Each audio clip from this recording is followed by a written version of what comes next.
quedamos para que se vayan conectando. Entonces, bienvenidos todos a nuestra reunión de interés cultural, hoy con un tema súper interesante, por lo que es el tema y por la fecha, que se llama Documento de Nómina Electrónica, reunión citada para el 9 de marzo del 21 a las 18 horas. Conozca sus efectos ante la DIAN, la UGPP y la CIP. Y tenemos a dos grandes conferencistas, la doctora María Paula Rueda Mantilla y el doctor Camilo Torres Romero.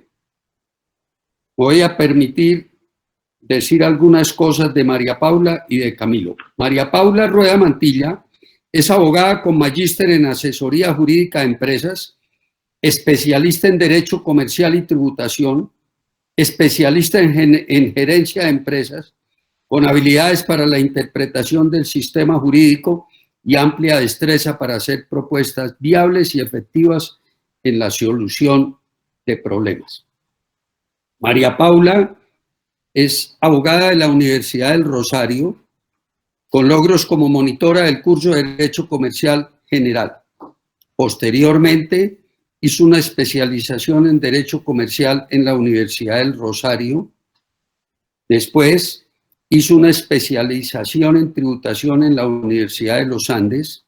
Posteriormente, es máster en asesoría jurídica de empresas de la IE Law School en Madrid, España. Y por último, una especialización en gerencia de empresas con un diploma en excelencia académica en la Universidad del Rosario. Camilo Torres Romero es abogado de la Pontificia Universidad Javeriana y especialista en Derecho Tributario y Derecho Comercial de la Universidad del Rosario. Tiene un diplomado en Procedimiento Administrativo Tributario y en otro en NIF del Instituto Colombiano de Derecho Tributario y CDT. Tiene una experiencia profesional de más de 19 años ejecutando labores en derecho tributario, administrativo y laboral en empresas del sector comercial, industrial y de servicios, con una amplia práctica profesional de muchísimas empresas importantes de este país. Muchas gracias, María Paula y Camilo, por estar hoy acompañándonos con este tema tan importante. Y verdad, ustedes son los dueños de la palabra. Tienen el tiempo que necesiten y dejemos para el final todas las preguntas que seguramente, o comentarios que seguramente van a ser muchos. Entonces, María Paula y Camilo, nuevamente gracias por estar con nosotros. Tienen la palabra y ustedes verán cómo distribuyen el tiempo y las presentaciones. Perfecto, muchas gracias, señor Jorge, muy amable. Bueno, buenas noches a todos. Es un placer que nos brinden este espacio y esta oportunidad para hablarles de este tema, que realmente es un tema pues, que se está sacado recién del horno. Realmente la DIAN lo sacó el mes pasado y es algo que nos toca a todos. Entonces, la idea es que yo pueda exponerles un poco cómo se reguló este tema desde el punto de vista de la DIAN y digamos de los efectos que esto puede tener de cara hacia el futuro. María Paula se va a enfocar mucho más en todo lo que tiene que ver y es la conexidad con el tema de regulación de datos personales y las implicaciones que esto puede traer. Entonces voy a permitirme compartir pantalla, voy a ir exponiendo y la idea es que al final pues tengamos una sesión de preguntas de toda índole donde ustedes se sientan en libertad de preguntarnos. Igual para que tengan claro, esto es un tema que está apenas desarrollándose, o sea, van a haber interpretaciones, van a haber criterios distintos, vamos a tener desarrollos y conceptos seguramente de la DIAN porque esto entra a operar en el segundo semestre del 2021. Entonces voy a compartir aquí mi pantalla.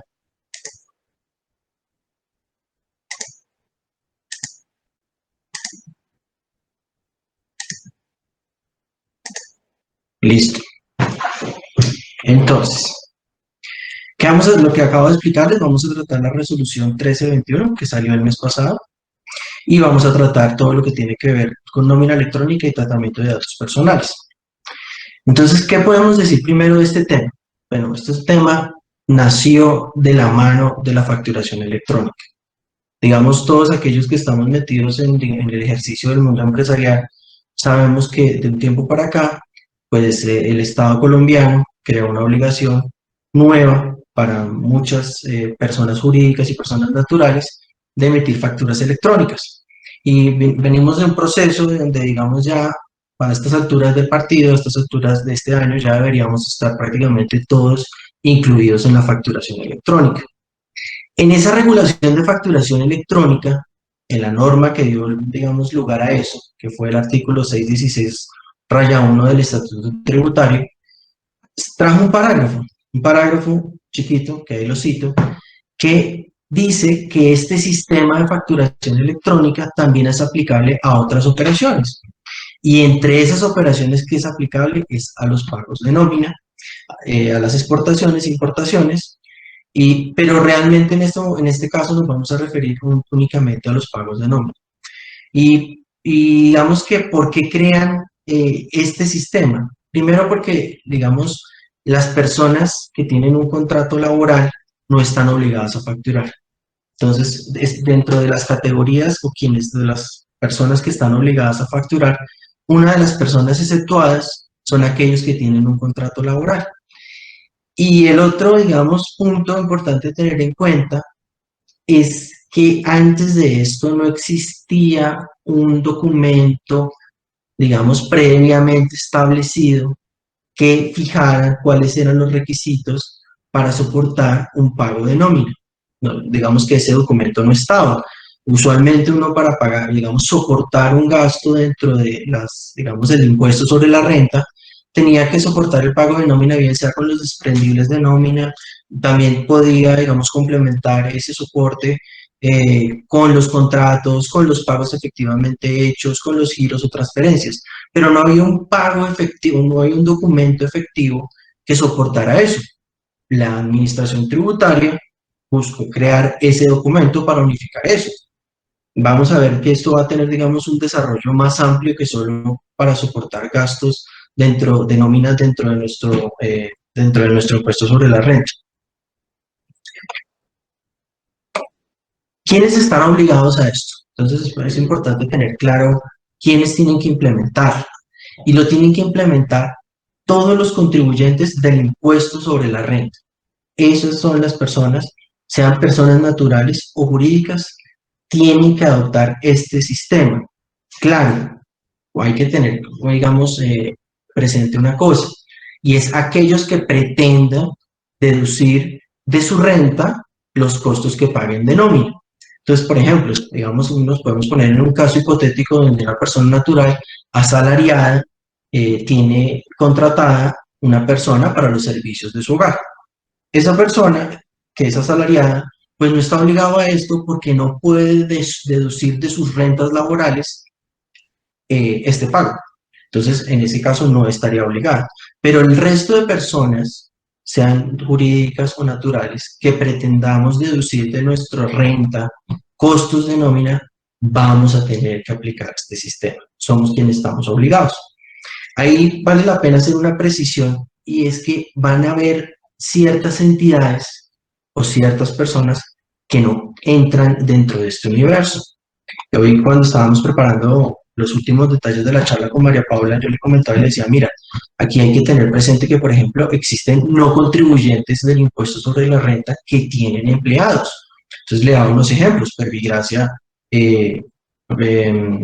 las copropiedades, por ejemplo, copropiedades de bienes inmuebles, son no contribuyentes del impuesto sobre la renta y por ende, pero podrían tener empleados, no tienen que adoptarlo. Las iglesias, por ejemplo.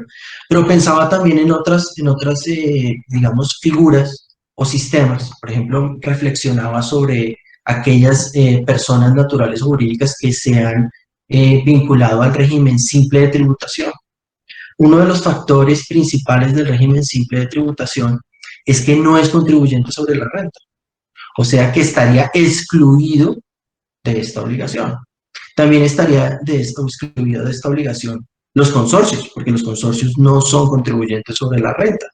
Y en mi práctica profesional he visto, pues digamos que hay como una discusión sobre si es posible o no que un consorcio tenga empleados, previsto en la práctica que el consorcio contrata empleados por cuenta de los consorciados. La pregunta que tenemos que resolver más adelante, porque hoy no hay un desarrollo que nos diga si sí o si no, es si los consorciados van a tener que adoptar este documento por los empleados que haya contratado el consorcio por cuenta de los consorciados. Eso es importante, digamos, mirarlo. O, por ejemplo, los patrimonios autónomos. Los patrimonios autónomos no son contribuyentes sobre la renta. Entonces tendrán los beneficiarios de esos patrimonios, por la regla de transparencia, tendrán que adoptarlos. Esos son realmente quienes están obligados. ¿Quiénes son, digamos, los sujetos o los beneficiarios de ese pago? ¿O quiénes son los que están, digamos, de la otra parte? Una parte es el obligado a adoptar este documento y quien recibe el beneficiario del pago, pues, como lo está definiendo la lámina, son aquellos que tienen una relación laboral legal o reglamentaria. Esa parte de legal o reglamentaria está enfocada más a entidades públicas o los pensionados a cargo del empleador. Aquí me llama la atención algo y es que no relacionan a los aprendices, por ejemplo. Los aprendices no están incluidos, pero ahorita que veamos el anexo técnico, no lo vamos a mirar uno por uno, pero sí vamos a hojearlo, nos vamos a dar cuenta que en el anexo técnico sí nos están pidiendo a los aprendices. Entonces entra como en una contrariedad. La resolución no los incluye porque tenemos que tener claro que la relación de aprendiz que puede tener una persona con una empresa no es una relación laboral. Eso está clarísimo, está definido, hay suficiente ilustración, jurisprudencia, doctrina sobre ese tema, que entre los aprendices y las empresas no hay una relación laboral, es un contrato distinto. Entonces, en este caso no deberían estar obligados a implementar este pago, pero el anexo sí lo está determinando de esa forma. Entonces, ¿cuál es el propósito de esto? Y digamos que esta es una de las ideas que a mí me gustaría que ustedes se llevaran esta noche. El propósito de esto es realmente fiscalización, control. ¿Y cómo es, digamos, fiscalización? Si ustedes se dan cuenta, lo que le vamos a entregar a la administración es una información súper detallada de cómo le pagamos a nuestros trabajadores. Cómo le pagamos, cómo calculó las horas extras, los recargos nocturnos, si le pagamos viáticos salariales o no salariales, si le pagamos bonificaciones salariales o no salariales. Todo tipo, mejor dicho, todos los tipos que puedan haber ahí, lo estamos informando. Cómo se calculó la retención en la fuente, lo estamos informando. Entonces, de esa forma, con esa información que nosotros les vamos a suministrar a ellos muy probablemente lo que van a tener es un software que va a empezar a hacer programas o fiscalizaciones por empresas diciéndole, venga, yo quiero ver qué bases está tomando esta empresa para sus IBCs de seguridad social. Y recordemos por qué eso es importante para efectos de la DIAN, porque uno de los requisitos para que el salario sea deducible es que se hayan hecho los aportes correspondientes a la seguridad social de manera correcta. Si eso no se hizo así, ese gasto de salarios nos podrá ser rechazado o no reconocido dentro del impuesto sobre la renta. Entonces, de esta forma, ellos van a poder determinar si estamos haciendo los aportes con base en los criterios y opiniones que ellos tienen. Porque muchas veces a veces tenemos criterios dispares sobre qué es base y sobre qué no es base. ¿Vale? ¿Qué más van a ver? ¿Qué más les vamos a entregar a ellos? Por ejemplo, la forma en que se está pagando la nómina. Y la forma me refiero es el medio de pago. Si lo estamos haciendo por transferencia, lo estamos haciendo por cheque o en efectivo. Y acordémonos que hoy en día, digamos, en el impuesto sobre la renta, tenemos unas limitaciones a pagos en el efectivo, porque el objetivo es desestimular el pago en efectivo, porque con eso podemos tener, digamos, la administración del gobierno nacional puede tener más control sobre los contribuyentes y también se incrementa la tributación por el famoso 4 por mil que se llama GMF. Tiene también otras herramientas para fiscalizar a los mismos empleados y pensionados. O sea, ya tiene muy detallado cuáles fueron los ingresos de esas personas. Y lo que más, digamos, nos inquieta a María Paula y a mí es el intercambio de información. Muy seguramente esta información será transmitida a la OGPP para lo que corresponda fiscalizar a la OGPP y transmitida a la Superintendencia de Industria y Comercio para verificar que esas bases de datos estén debidamente registradas. Entonces, este es el propósito de este documento electrónico que está surgiendo con esta nueva resolución. Básicamente es fiscalización sistematizada y control sobre los pagos que estamos haciendo de nómina. ¿Cuándo comienza esto? Como les dije, esto comienza en el segundo semestre. Digamos que aquí hay unas fechas y esto está, digamos, organizado de la siguiente forma. La primera fecha que tenemos o que tenemos que tener presente es que a partir del 31 de mayo del 2021 podemos comenzar el proceso de habilitación. ¿Cuál es el proceso de habilitación? Es irle a golpear a la DIAN. Es una forma de describirlo, pero es, digamos, en el sistema, decirle, quiero habilitarme para empezar con este proceso, quiero hacer las pruebas respectivas, quiero reportarle quién va a ser mi operador, mi tercero que va a manejar este tema del documento de nómina, así como digamos, en facturación electrónica hay un operador que es el intermediario entre nosotros y la DIAN, quien es que realmente transmite esa información. Vamos a tener ese mismo operador para este documento. Y viene la siguiente fecha, y es, digamos, que ahí viene escalonada, que empieza a partir del 1 de julio, dependiendo de cuántos empleados tengo yo. Entonces, si yo soy una empresa muy grande, que es más de 251, voy a empezar el 1 de julio, y voy bajando, así, el 1 de agosto, el 1 de noviembre, hasta llegar a que todos al final del año tenemos que estar ya reportando un documento electrónico de nómina. Aquí, digamos, surge una posiciones, empiezan a haber posiciones, y empiezan a haber las preguntas. Entonces, ¿cuándo mi empresa tiene que reportar la nómina? ¿Con la nómina de julio? Porque dice que es a partir del 1 de julio, entonces tendría que yo hacer la primera nómina a partir de julio, o es la nómina de junio, pero el reporte lo tengo que hacer a partir de esa fecha de julio. ¿Sí? O sea, yo hice mi nómina de junio, pagué, y entonces empiezo a correr el reporte. Digamos que la postura que en este momento, digamos, de la lectura de las normas que yo tengo, es que tenemos que comenzar, digamos, aquellas empresas que tienen más de 251 empleados, aparte, con base en la nómina de junio, que se paga el 30 de junio máximo, tenemos que empezar a reportar la nómina electrónica en los primeros 10 días de julio, y así sucesivamente. Seguramente, ya lo he escuchado, hay otras posturas, dicen, digamos, diferente. Esto será aclarado, yo creo que en este primer semestre, y nos dirán efectivamente cuál es la interpretación correcta. Tenemos también un calendario permanente. Digamos que el anterior era el calendario para las personas que ya están facturando electrónicamente, pero digamos, se creó una empresa de ceros y empezó en este momento.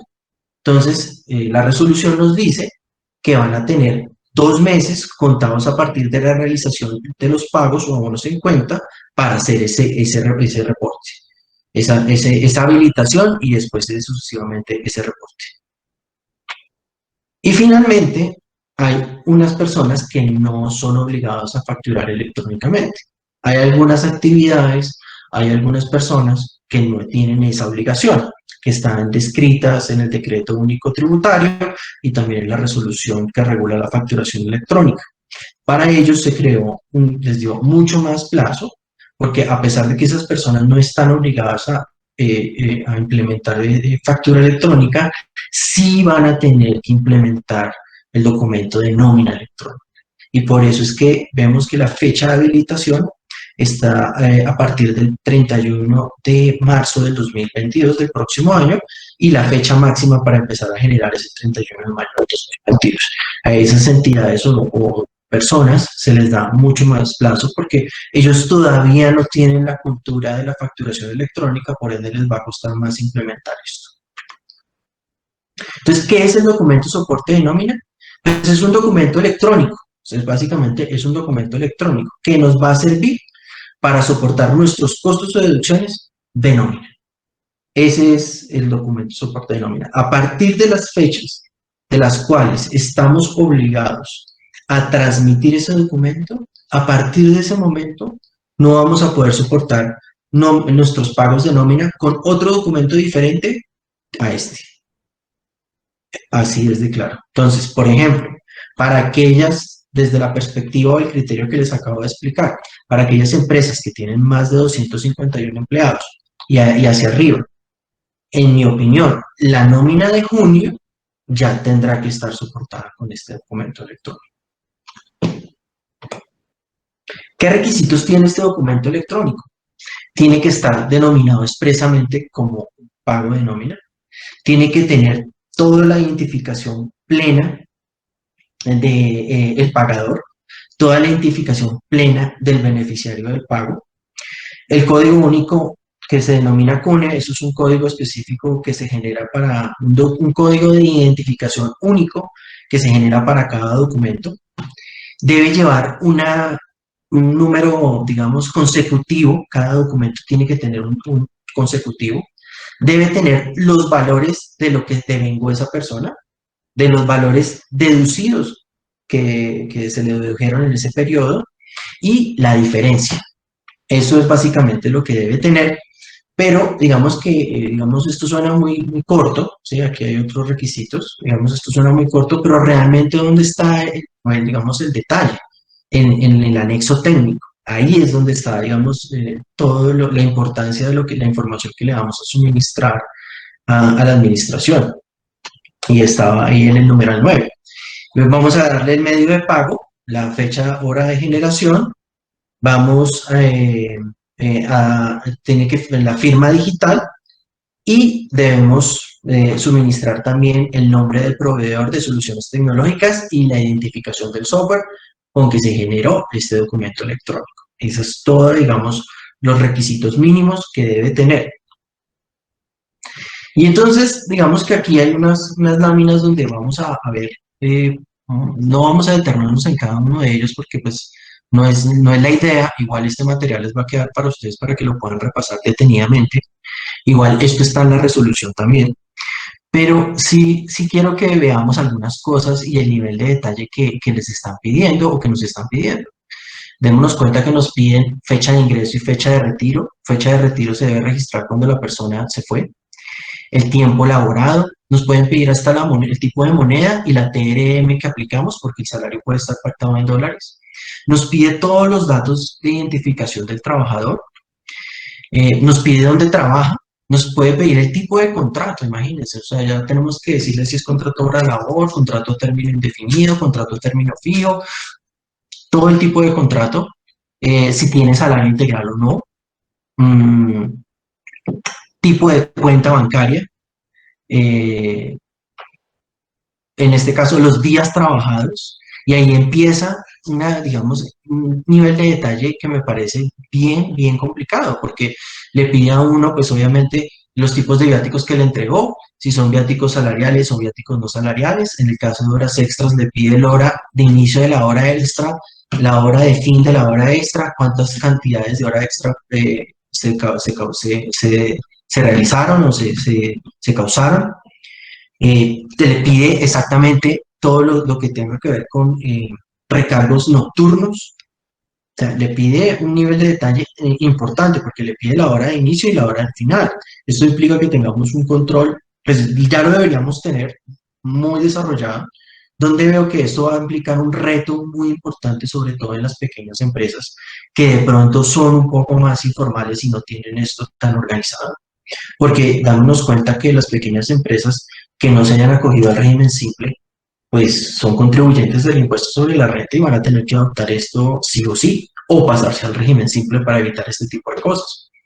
Le pide las vacaciones, le pide si hay compensación en vacaciones, por ejemplo, todo lo que tiene que ver con primas, licencias, bonificaciones, si son salariales, no salariales, todo tipo de auxilios, si se fueron a huelga, porque en ese caso se suspende el contrato de trabajo, si hubo compensaciones, bonos de cualquier tipo, pagos de alimentación, comisiones.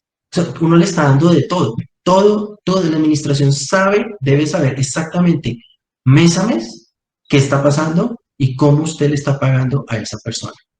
También por aquí veía yo donde dice pagos terceros, pago tercero. Ahí es todo lo que tiene que ver con pagos indirectos. sea, yo lo que no le estoy pagando directamente al trabajador, sino que, por ejemplo, estoy haciendo un pago a un tercero, puede ser, digamos, todo lo que tiene que ver con salud o educación de los trabajadores, puedo estar pagándoselo ahí, tengo que reportarlo. Cuotas sindicales, libranzas, si el trabajador tiene libranzas, entonces de ahí van a saber si ya tenía cuánto fue deducido por ese tema. La retención en la fuente, obviamente pagos a AFC, pensión voluntaria, préstamos. Entonces, démonos cuenta que es realmente pues, es un nivel de detalle impresionante y al final vamos a ver, bueno, que digamos, y la pregunta que se enlaza con esta lámina es, bueno, ¿y qué pasa si yo reporto mal? ¿Sí? ¿Qué pasa? Y esa es, digamos, mi gran preocupación en este momento porque creo que la respuesta no es muy chévere, la verdad, sino que me inquieta un poco. Digamos que aquí se crea también una nota de ajustes y dice que la nota de ajustes, ya tenemos el documento de nómina, ahora tenemos la nota de ajustes, es por si se generaron, digamos, diferencias que tengo que corregir en la nómina, o se pagó de más, se pagó de menos, o un error, se reportó algo que no estuvo correctamente. Y tiene básicamente los mismos requisitos que vimos con anterioridad, prácticamente son los mismos. Eh, sí, básicamente son los mismos, o sea, no hay nada así adicional. Tengo que reportar dentro del periodo las novedades que esa persona pueda tener, como ya vimos. Entonces, todo el tipo de novedades, licencias, incapacidades, todo lo que pueda afectar los valores pagados, eso lo tengo que reportar. El valor de vengado es todo lo que le pagué, como ya pudimos darnos cuenta, es todo lo que le pagué, es todo lo que le entregué, todo lo que le estoy pagando a él o de manera indirecta. Y todo el valor deducido es todo lo que le retuve, sea porque fue retención en la fuente o aportes a seguridad social o aportes a AFC o cualquier otro tipo de retención que yo le esté haciendo porque el trabajador me lo haya pedido o sanciones como lo vimos, todo eso tiene que estar reportado ahí. ¿Cuándo tengo que generar esto? O sea, digamos la periodicidad del documento. Entonces, independientemente de que yo pague nómina quincenalmente, porque existe esa posibilidad, yo tengo que reportarlo consolidado, mensual, una vez al mes. Entonces, independientemente de que yo pague quincenal o tenga otro tipo de formas de pago, que puede ser jornal, ¿sí? A destajo, todo ese tipo de, digamos, de variaciones que uno pueda pagar el salario, se tiene que reportar de forma mensual. ¿Qué quiere decir eso? Que vamos a tener que acumular todos los pagos del mes y ahí sí los vamos a reportar. ¿Qué plazo tengo para reportar? Entonces, la resolución me dice que tengo los 10 primeros días del mes siguiente, el cual corresponde al pago huevón en cuenta. Estos plazos en días, ténganlo presente, se cuentan siempre en días hábiles. Los plazos legales, a menos de que se señale otra cosa expresamente, se cuentan en días hábiles. Entonces son los 10 primeros días hábiles del mes siguiente. Tengo ese plazo para reportar esta información. ¿Qué pasa si, por ejemplo, la DIAN se le presenta un impedimento, no podemos reportar porque hay una contingencia tecnológica? Una vez la DIAN saca, digamos, la resolución donde declara una contingencia tecnológica, yo tengo 48 horas contadas a partir del día siguiente a que restablezcan el servicio informático para reportar. Pero también puede sucederme a mí esa contingencia tecnológica por muchas razones, ¿sí? Puede ser que, pues, digamos, hubo un fallo de luz ese día que tenía que reportar, o fue porque tuve un inconveniente con mi servidor, en fin, pueden haber muchas cosas. Tengo un plazo de 48 horas, una vez superado el inconveniente, pero aquí está la parte importante, debo dejar soportado todos los temas del inconveniente. Entonces aquí es donde empieza el criterio de del fiscalizador, que es la DIAN y nosotros, que es lo de, digamos, que es que dejando todos los soportes que implica eso.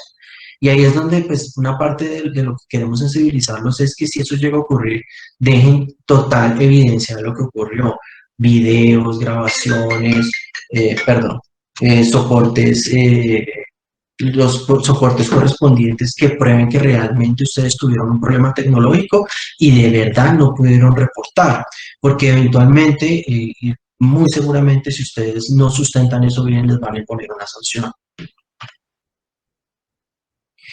Tengan muy presente que el hecho de implementar este documento, que es el documento nómino electrónico de nómina, no quiere decir que no se tenga que cumplir con los demás requisitos para que un pago de nómina sea deducible.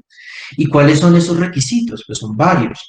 Uno, los descritos en el artículo 107 del Estatuto Tributario, y es que tienen que ser pues, pagos proporcionales, que tengan, digamos, una relación directa con mi actividad productora de renta, no que esté pagando por allá a un empleado que no corresponde o que es de mi casa o que no tiene nada que ver con la empresa, que sean proporcionales.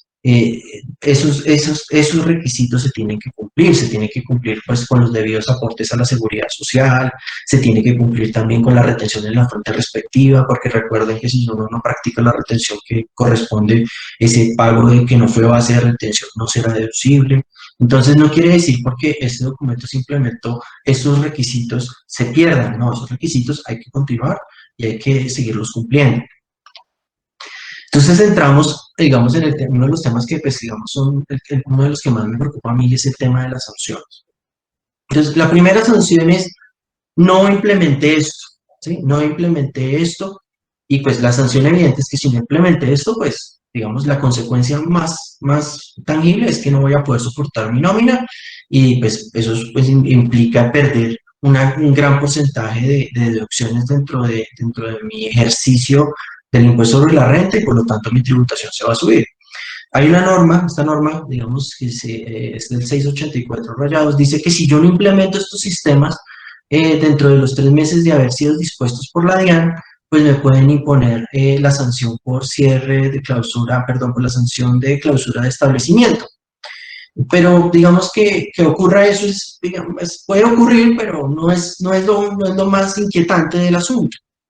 Lo más inquietante del asunto es qué sanción me implica a mí el reportar o no reportar a tiempo, o sea, haberme pasado de los 10 días que me dan, 10 días hábiles, o reportar con errores. Entonces uno diría, bueno, eh, si esto es algo relacionado con la factura electrónica, pues deberían aplicarle las sanciones inherentes a no facturar correctamente. Y las sanciones inherentes a no facturar correctamente es la sanción de clausura del establecimiento que está ahí en el artículo 657. Y pues digamos que si uno no factura de manera correcta, cumpliendo los requisitos de algunos de los requisitos que se señalan ahí en el siguiente artículo, que es el 617, pues le pueden cerrar por primera vez el establecimiento y si vuelve a reincidir otro tanto y así. Pero digamos que en mi opinión estas no son las sanciones que la administración va a aplicar. Es porque estas sanciones van muy enfocadas a la factura electrónica y recordemos que si bien, o sea, ahí es donde está este punto donde la verdad todavía no hay claridad porque la administración no ha fijado un derrotero sobre esto, pero donde vamos a tener discusiones, es si este sistema se crea bajo la misma ideología y plataforma de la factura electrónica, pero no estamos hablando de facturas propiamente. No son facturas, ni son facturas electrónicas, no tienen esa connotación. Entonces, a mi juicio, lo que va a hacer la administración es aplicar esta sanción, que es la sanción por no enviar información, que está descrita en el artículo 651. Y esta sanción es una de las más gravosas, porque digamos que tiene unos porcentajes altos de la información, de porcentajes altos de lo que sería sancionable si uno no reportó. Entonces, por ejemplo, si uno reportó extemporáneamente, le aplicarían el 3% del valor de la nómina que no reportó en ese periodo. Hay que recordar algo y es que esa misma norma trae un alivio, y un alivio es que si yo corrijo mi error antes de que me notifiquen un pliego de cargos, esa sanción se reduce en el 80%, o sea, solo tengo que pagar el 20% de esa sanción. Pero entonces, ¿qué pasa con los errores? Porque los errores sí son muy usuales en nómina. ¿Por qué? Porque es algo que, si bien está muy sistematizado, también depende mucho de lo que hagamos nosotros las personas, los seres humanos, y los seres humanos somos susceptibles de errar. Y ahí es donde me preocupo yo, porque este tipo sancionatorio sí tiene prescrito que si uno reporta erradamente, le pueden aplicar el 4% de lo que reportó erradamente. ¿Qué experiencia hemos tenido hasta el momento? La experiencia que venimos hasta el momento es que esta sanción, desde que se creó, como está así, se creó en la ley 1819 del 2016, o sea, a partir del 2017, sobre todo en lo que es información exógena, hemos visto que cuando uno está corrigiendo la información exógena, la DIAN de una vez le dice, usted me corrigió exógena, por favor, págueme la sanción. No le manda un pliego de cargos, pero sí le manda, digamos, un oficio persuasivo con el fin que usted se acoja a la reducción que tiene el parágrafo. Yo creo, como dice mi papá, mucho me late, que este va a ser el mecanismo que ellos van a utilizar cuando empecemos a utilizar el documento de ajustes para corregir errores. No errores, por ejemplo, de alguna novedad o de algo, pero sí de cosas que sean cuantificables, errores que reportamos mal en pago, vengan a ser sancionados a través de este mecanismo. Entonces, si esto es así, evidentemente surge una preocupación porque vamos a tener que implementar muchos controles para que la nómina sea reportada de manera correcta y para que todo, digamos, todo lo que el proceso que vayamos a implementar de reporte se haga de una manera prácticamente perfecta. Recordemos algo y es que no es sancionable aquella corrección que se haga antes del vencimiento del plazo de reporte.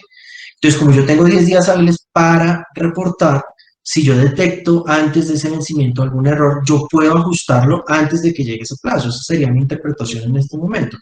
Entonces, no habría lugar a sanción, pero si pasado el día 10 yo hago una corrección, es muy probable que la administración pretenda cobrarnos esta sanción.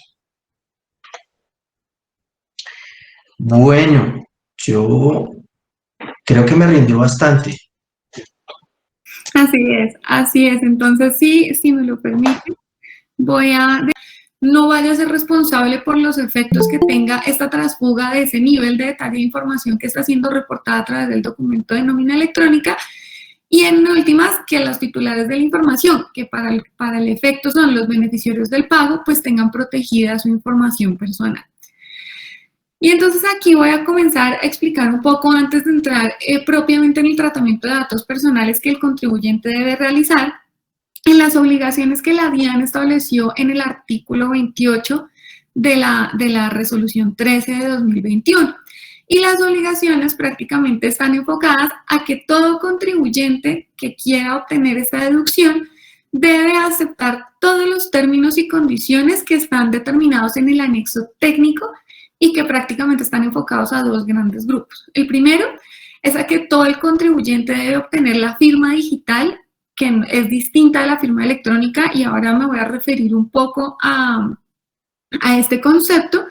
Y lo segundo es que de una u otra manera todo el contribuyente debe aceptar los términos y condiciones que la Administración Tributaria ha establecido en la Circular 01 de 2019, que es la política de tratamiento de información que la Administración Tributaria ha establecido en cumplimiento de lo establecido en la Ley de Habeas Data o Tratamiento de Datos Personales. ¿Qué significa que un contribuyente tenga que obtener la firma digital? La firma digital, digamos que es parte del capítulo de lo que se denomina la firma electrónica, que ha sido regulada a través de la Ley 527 de 1999 y en un concepto general la firma electrónica es aquella que se diferencia pues, de la firma manuscrita que uno pues, pone sobre el papel con su puño y letra. La firma electrónica, en conceptos generales, todo mensaje de datos que pueda ser susceptible de ser verificado desde quien lo emite hasta el momento en que se recibe. ¿Cuál es la diferencia entonces entre lo que se entendería como el concepto de firma electrónica versus firma digital? La diferencia está en que la firma digital, que también es un mensaje de datos, solamente puede expedirla a aquellas entidades que han sido acreditadas como entidades de certificación. ¿Quién emite esas certificaciones? Pues la entidad que las emite en Colombia es esta que está en la diapositiva, que se denomina la ONAC, que es el Organismo Nacional de Acreditación de Colombia, y en Colombia en este momento solamente existen 7 entidades que se encuentran certificadas para expedir firmas digitales en Colombia. ¿Por qué es importante que ustedes tengan en cuenta esto? Porque en el momento en que ustedes vayan a regular con su proveedor de software, la contratación o la aplicación de este módulo de nómina electrónica dentro del gran capítulo de la facturación, se debe confirmar que alguna de estas entidades, como lo son Certicámara, Camerfirma, Valid, Andes, la Policía, inclusive hasta la Policía Nacional, Thomas GNE o GSE, sean los proveedores autorizados para expedir la firma de este documento. ¿Qué sucede si este documento no lleva la firma electrónica por alguna de estas entidades que están acreditadas por este organismo?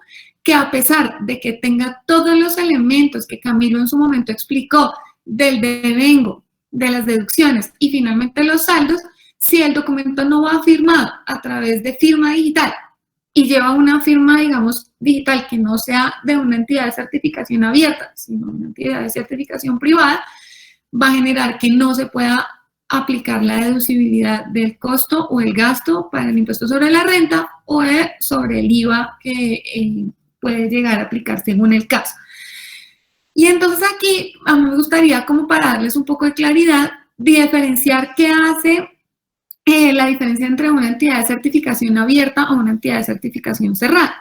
Como les comentaba, las entidades de certificación abiertas son estas entidades, solamente estas 7 entidades en Colombia están en este momento acreditadas para funcionar como firmas de certificación digital y se diferencian de las firmas digitales cerradas en la medida en que la firma digital cerrada es aquella que no genera una relación para el público en general, pero que de una u otra forma surge de un mensaje de datos que permite ser verificado. Por ejemplo, y en español, la firma digital cerrada puede ser la firma que yo tengo en el banco para poder acceder a mis productos o servicios. Eso se hace a través de un mensaje de datos que va cifrado y desde que yo entro con mi usuario y clave en el portal, puedo llegar a tener y puedo realizar transacciones con ese documento.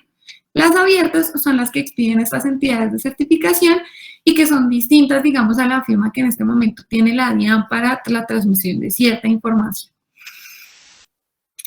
El segundo de los requisitos que debemos cumplir al margen o ligado un poco al tema del tratamiento de los datos personales está cifrado al cumplimiento de las obligaciones establecidas en la circular 001 de 2019 que expidió la Administración Tributaria. Como les comentaba, esta circular 001 lo que determina es la política de tratamiento de datos de datos personales que en su momento expidió la DIAN. Y aquí es importante tener en cuenta 2 cosas de ese documento que ha sido publicado por la Administración y está referido pues prácticamente en 2 grandes temas. Lo primero es que de acuerdo con la Ley 1581 de 2012, que es la ley que determina el tratamiento de datos personales, las entidades públicas que requieran de tratar información para desarrollar su fin misional, como lo sería en el caso de la DIAN, pues realizar acciones de control y fiscalización, pues no requiere autorización para el tratamiento de dichos datos. Esto quiere decir que en últimas, si la DIAN me quiere fiscalizar a mí, por decir alguna cosa, por la declaración de renta del año 2019, él no tiene que pedirme autorización para tomar la información y decirme, usted me autoriza que yo le inicie el proceso de fiscalización o de verificación. Eso no. Lo mismo sucederá con el documento de nómina electrónica. ¿Qué es lo que termina sucediendo al final? Que como la información que se reporta, la reporta el contribuyente, pero no es una información propia a través del documento de nómina electrónica, no es una información propia, sino es información de un tercero que reporta el contribuyente, la norma y la resolución 13 de 2021 determinan la obligatoriedad al contribuyente de obtener en ese momento la autorización previa del titular, o sea, del beneficiario del pago, para que el contribuyente pueda reportar esa información a la DIAN. Y en esa medida, el contribuyente se hace responsable del tratamiento y del uso que esa información pueda tener, con una claridad importante, y es que la resolución desde este momento establece en materia del tratamiento de datos personales que no existe la posibilidad de que se trate de endilgar responsabilidad a la administración tributaria por el no cuidado oportuno por parte del contribuyente que remite el documento de nómina electrónica, por los daños que se puedan originar frente a terceros, por la pérdida, daño, trasfuga o, digamos, violación de esa información que se está reportando.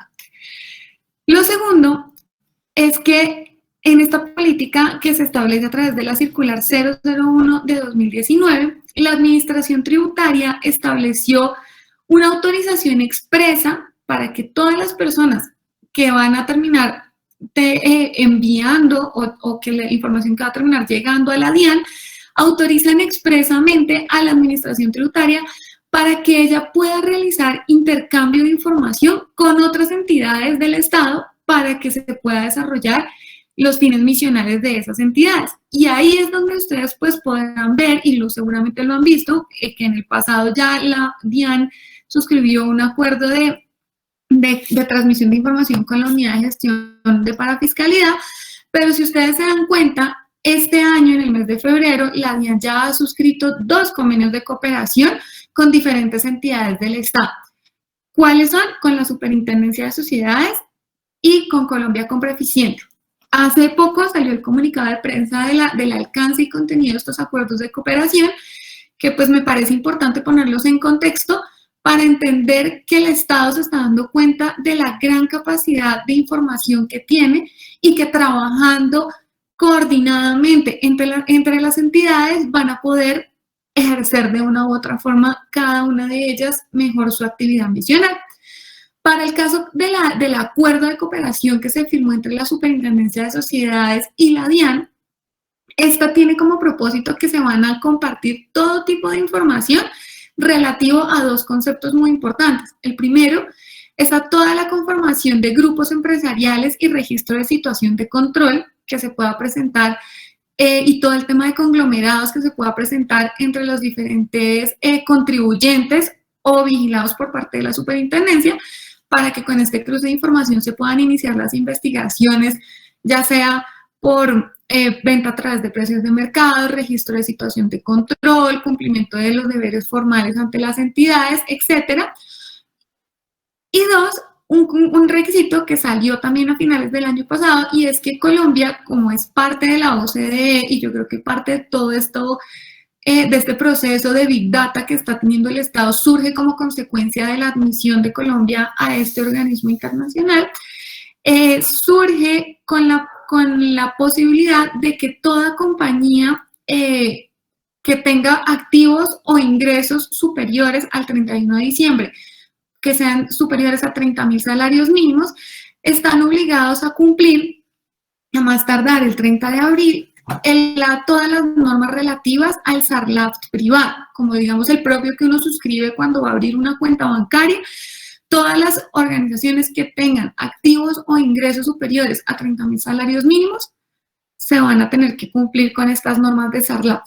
¿Y esto cómo lo van a cotejar? La DIAN lo va a verificar por un lado con la información tributaria que cada uno del contribuyente reporta, y la Superintendencia de Sociedades va a tener el insumo para determinar si hay personas que estando obligadas a hacerla no la hacen.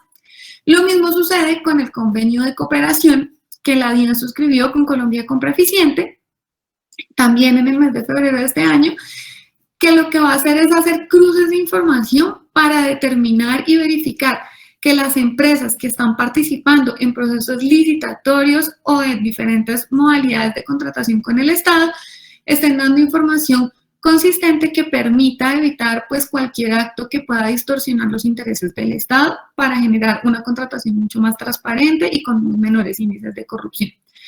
Entonces, como ustedes se pueden dar cuenta, digamos, de estos 2 acuerdos que en principio no tienen nada que ver con este tema, sí está muy relacionado a que la circular 01, que es la política de tratamiento de información, determina que la información que vamos a reportar a través del módulo de nómina electrónica va a terminar siendo reportado a la Superintendencia de Industria y Comercio como organismo que se encarga, dentro de otras de sus funciones, del adecuado y de garantizar el adecuado cumplimiento del tratamiento de información personal de toda persona que maneje bases de datos. Y entonces, partiendo como de estas consideraciones generales del cumplimiento de estas obligaciones con la DIAN y de la adherencia del contribuyente a esas políticas y las autorizaciones que se están haciendo o que se están dando con ocasión de la expedición de esta resolución, surge un tema que es bastante interesante, y es que de una u otra manera, y también la resolución misma lo establece, a pesar de ser una norma de habeas data, está establecido dentro de esta resolución tributaria, y es que toda contribuyente que tenga tratamiento de información para reportar la nómina electrónica tiene que garantizar el cumplimiento del principio de responsabilidad demostrada en materia de tratamiento de estos datos personales. ¿Y esto qué significa?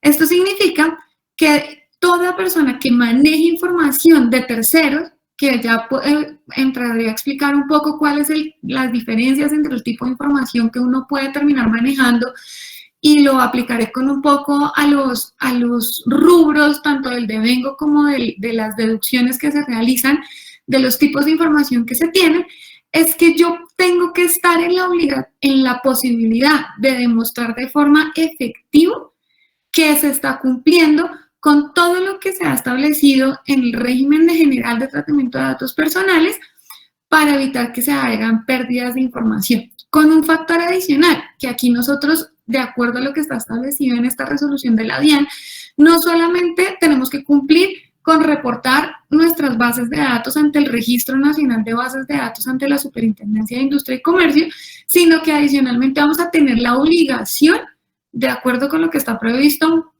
en la resolución, de certificar y reportar a la Administración Tributaria que toda la información de los beneficiarios del pago se está efectuando con base en una política que está bien desarrollada, de acuerdo obviamente a algunos criterios que vamos a evaluar, y que cumple con toda la normatividad vigente. Entonces aquí lo primero que uno debería evaluar es la posibilidad yo como contribuyente en este momento tengo una política de tratamiento de información. Esta política de tratamiento de información la tengo desarrollada, la tengo inscrita, tengo las autorizaciones para tratar esta información. Si a estas preguntas básicas que he hecho acá, la gran mayoría de las respuestas es no, entonces lo que vamos a tener que ver es que tenemos que implementar, de acuerdo con los plazos que Camilo estableció, para que ya empiece el proceso de habilitación de nómina electrónica, a desarrollar todas las acciones relativas a implementar adicionalmente un adecuado sistema de gestión de datos personales para evitar, digamos, la imposición de posibles sanciones. ¿Y por qué surge, digamos, todo este tema del tratamiento de datos personales y por qué el Estado y por qué la DIAN quiere, digamos, de una u otra forma entrar a regular todo este tema de tratamiento de la información personal? Y es porque si bien la Superintendencia de Industria y Comercio ha venido desarrollando algunos procesos tendientes a recabar información, y ya veremos, digamos, que la Superintendencia ha desarrollado un trabajo muy activo en la determinación y en la generación de cumplimiento de deberes a cargo de los obligados que manejan bases de datos, lo cierto es que de una u otra manera el derecho a la protección de nuestra información es un derecho fundamental que está consagrado desde la Constitución Política. Si ustedes ven en la diapositiva, el artículo 15 de la Constitución establece que todas las personas naturales tenemos derecho a garantizar la intimidad personal y familiar y a garantizar nuestro buen nombre. Y en esa medida el Estado debe respetarlos y hacerlos respetar. ¿Cómo hace el Estado que se garanticen estos derechos a nuestro buen nombre y a nuestra información? A través de haber impuesto a cada una de las entidades del Estado la obligatoriedad de también crear políticas de tratamiento de información, como por ejemplo la DIAN lo tiene a través de su circular 01 de 2019, y que inclusive se estableció como plazo máximo para todas las entidades públicas del Estado que tienen que tener políticas de tratamiento de datos personales, y su plazo perentorio para cumplir con ello se venció el año pasado en abril.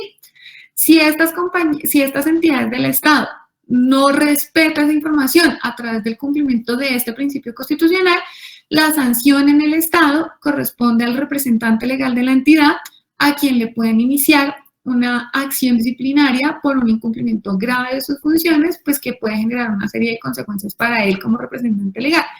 ¿Y cómo los hace respetar? A través de las acciones de fiscalización que en este momento está adoptando la DIAN, obligándonos a través de esta resolución a dar cumplimiento de las normas del tratamiento de datos personales que yo tengo en relación con la información de la nómina electrónica, y por su parte a través de las funciones que le han sido asignadas a la Superintendencia de Industria y Comercio para verificar y validar que en efecto todas las personas que sean responsables del tratamiento de datos, que para el caso que hoy nos obliga son todos los contribuyentes del impuesto sobre la renta y complementarios, a que en efecto cumplan con estas normas. ¿Por qué? Porque todos nosotros tenemos como principio constitucional el derecho a garantizar este buen nombre, y en esa medida tenemos derecho a conocer, actualizar, rectificar e inclusive solicitar la supresión de nuestra información que pueda tener un tercero.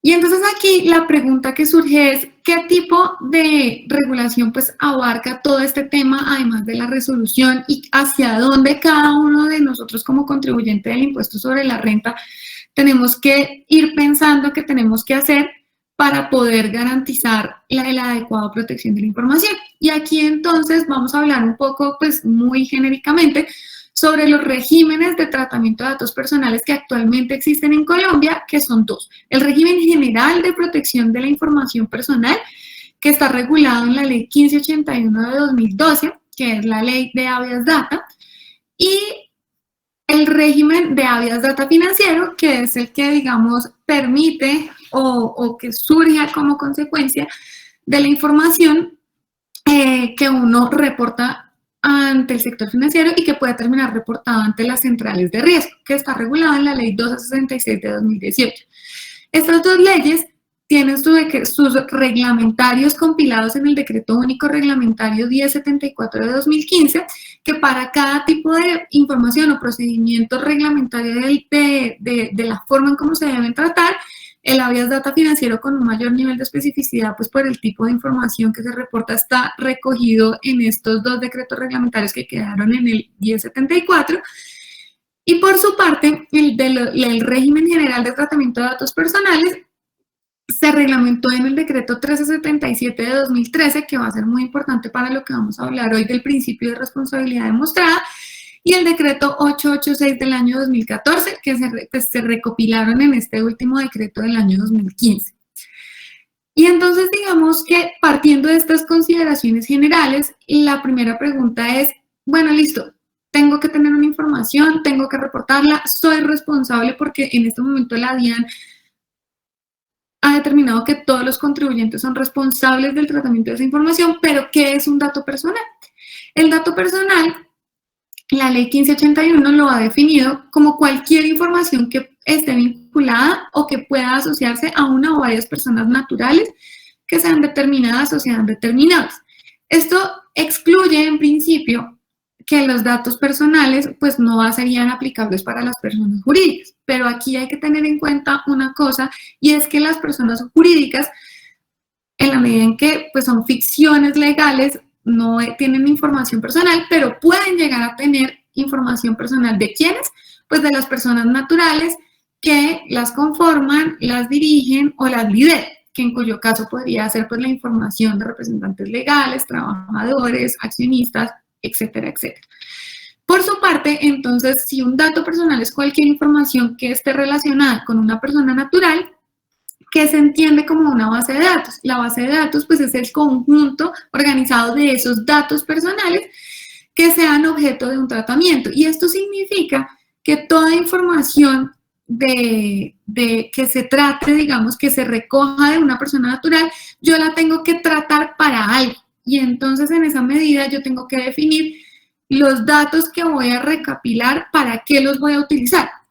Y si los voy a utilizar, quiere decir que los voy a tratar para un fin específico, y dependiendo del fin, tengo o no que tener autorización del titular de la persona, o sea, del titular, que es la persona natural, para poder utilizarlos. Y entonces aquí quiero hacer como una breve recapitulación de cuáles son los tipos de datos personales que existen de acuerdo con la normatividad vigente. Prácticamente existen 4 grandes grupos de datos personales: los datos de naturaleza pública, los datos de naturaleza privada, los datos de naturaleza semiprivada y los datos de naturaleza sensible. ¿Cuáles son cada uno de ellos? Los datos de naturaleza pública, pues son aquellos datos que, como su nombre lo dice, son públicos y que pueden ser accesibles a toda la comunidad en general. Entonces, por ejemplo, está el nombre, la cédula, esa información, digamos, es concerniente a todo el mundo. Por ejemplo, si yo soy un servidor del Estado, en esa medida también eso se considera un dato público. Y esto es importante porque los datos de naturaleza pública, a pesar de que son datos de naturaleza personal, yo no necesito solicitarle al dueño de esa información que me autorice conservarlo en una base de datos. Entonces, si yo, por ejemplo, tengo un trabajador que se llama Juan Pérez, yo necesito decirle: Juan Pérez, por favor, autoríceme utilizar su nombre y su cédula para poder realizar mis actividades como contribuyente del impuesto sobre la renta. Pero no pasa lo mismo con los datos semiprivados, los datos privados o los datos sensibles. ¿Cuáles son los datos semiprivados? Los datos semiprivados son aquellos datos que no le interesan al público en general ni a la sociedad en general, pero que pueden eventualmente tener interés en algunas personas en particular. Entonces, por ejemplo, un dato semiprivado puede ser todos los datos de la historia crediticia de una persona. Puede suceder que, por ejemplo, yo quiera acceder a un crédito, entonces eso en ese momento le sirve al banco o le sirve a un acreedor o una persona con la que yo vaya a realizar alguna transacción de contenido comercial. Esos datos pues no le interesan al público en general, pero sí le pueden interesar a algunas personas. Se diferencian de los datos privados en la medida en que el dato privado sí es un dato que no le interesa, sino a la persona en particular, al titular. Voy a poner, por ejemplo, el caso de una fotografía. El caso de una fotografía es un dato que en principio no le debe interesar a todas las personas como tal, y en esa medida, si yo como contribuyente obtengo ese tipo de información, debo decirle yo para qué voy a tener una fotografía, para qué la voy a utilizar, por cuánto tiempo la voy a utilizar y cómo voy a hacer para garantizar que esa fotografía suya no termine en malas manos, por decirlo de alguna manera. Y finalmente, los datos sensibles son aquellos que tienen como propósito revelar información que pudiera llegar a originar actos de discriminación. Y entonces aquí están todos los actos, digamos, relativos a si yo, por ejemplo, pertenezco a un sindicato o no pertenezco a un sindicato, temas de contenido religioso, temas de contenido étnico, temas de, digamos, de orientación sexual o, digamos, inclusive hasta información de contenido de salud o toda la información que se reporte de lo que son niños, niñas y adolescentes se consideran como datos sensibles, y eso implica que el contribuyente que maneje ese tipo de información y eventualmente para el caso de la nómina realice pagos de respecto de ello, tiene que tener un mayor nivel de cuidado en la forma en cómo trata la información, para qué la utiliza y cómo garantiza que esa información no se pierda. Y entonces todos estos datos, digamos, o estas clases de datos, vuelvo un poco a lo que Camilo explicaba en su momento, tienen una gran importancia de acuerdo a lo que se ha establecido en el anexo técnico, que es la información que se va a reportar. Si ustedes, por ejemplo, ven en conceptos como información que se da del beneficiario, pues hay algunos datos que son de naturaleza pública, como lo son el nombre y la cédula, o la cédula de extranjería o el pasaporte. Esos son datos que son de naturaleza pública y que en principio yo no debo tener autorización para el tratamiento. Pero, por ejemplo, el lugar de ubicación donde está el trabajador, y si esto, como lo decía Camilo, se debe reportar mes a mes, esto es un dato que no le interesa a todo el mundo. Es más, para muchas personas es absolutamente intrascendente si yo estoy trabajando desde mi casa o estoy trabajando desde Cartagena. Y en esa medida, pero esta información se le va a reportar a la DIAN, y en esa medida yo tengo que tener como contribuyente la responsabilidad de identificar que esto no termine siendo una carta de carta abierta de un titular de información de qué hace, dónde lo hace, por qué lo hace, por cuánto lo hace. Lo mismo, por ejemplo, sucede con los tipos, como lo señalaba Camilo, de las diferentes modalidades de vinculación que puede tener el contrato de trabajo. No a todo el mundo le interesa saber si yo tengo un contrato de trabajo a destajo, por horas, si es con salario integral o no. Y en esa medida, los deberes de conservación de la información pues deben ser mucho más estrictos que digamos, el cuidado que se puede tener con el nombre o la cédula. Y fíjense ustedes que en los conceptos del devengo, que son los ingresos que recibiría el trabajador, pues acá yo estoy dando una gran cantidad de información y lo que la DIAN trata de establecer en el anexo técnico y en los, digamos, a partir del artículo 28 de la resolución 13 de 2021, es decir, ojo que usted está dando una gran cantidad de información de una persona, de cuánto gana, a dónde le paga, cómo le paga, cada cuánto le paga, cuántos días trabaja, qué tipo de auxilio le da, si este auxilio es constitutivo de salario o no, cómo se calculan las vacaciones, cuántos días se fue de vacaciones, si le pagué primas, cesantías, si tengo bonos, si no tengo bonos, si son constitutivos de salario o no, etcétera, etcétera, y cuánto le resté. Por ejemplo, miren lo importante acá, si que tenemos información de datos sensibles. Si una persona, por ejemplo, se le hacen descuentos para pagar la cuota sindical, si yo pertenezco a un sindicato, pues esta es una información que pudiera llegar a originar un acto de discriminación.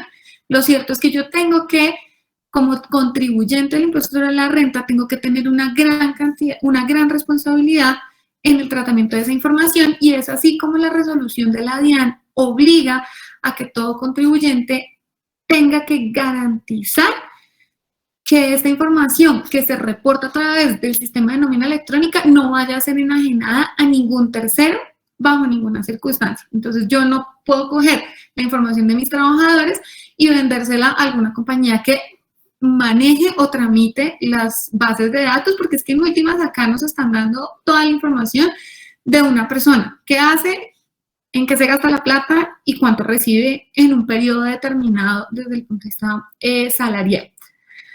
Y entonces acá, pues esta resolución al final termina previendo una gran cantidad de obligaciones a cargo del contribuyente como responsable del tratamiento de esta información. Y como les decía, la DIAN está obligándonos, uno, a que nosotros cumplamos con el principio de responsabilidad demostrada, que voy a entrar a explicarlo ahora, digamos, en qué consiste y cuáles son las reflexiones de lo que cada uno de nosotros como contribuyente debe tener en cuenta a partir de la fecha.